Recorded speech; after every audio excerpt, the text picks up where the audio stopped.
Well, I know that I was naked when my mama gave me birth. Someday I'll be naked when I'm buried in this earth. The one who gives me everything is the very same as the one who takes it all away, so blessed be God's name.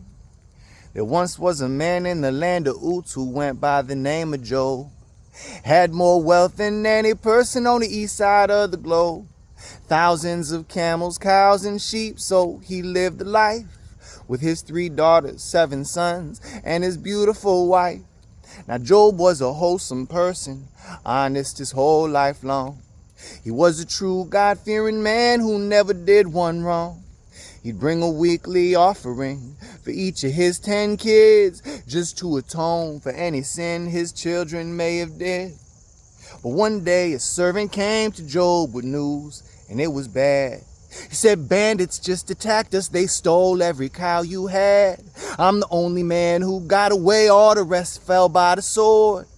But before he finished speaking, a second man burst through the door. He said, I was tending to your flock when a raging fire came. All your 7,000 sheep, they just went up in flames. I survived, but all the other shepherds were consumed. But before he finished speaking, a third man burst in the room. He said, soldiers of Babylon showed up out of the blue. They had us surrounded. There was nothing we could do. They stole all your camels. I barely escaped alive. But before he finished speaking, one last messenger arrived.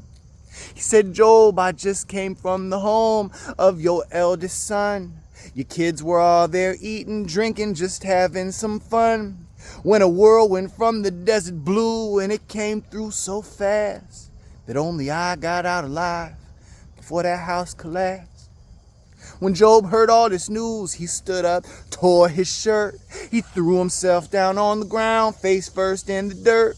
He ripped out almost all the hair from atop his head. But then he regained his composure, and this is what he said. Well, I know that I was naked when my mama gave me birth. Someday I'll be naked when I'm buried in this earth. The one who gives me everything is the very same as the one who takes it all away. So blessed be God's name.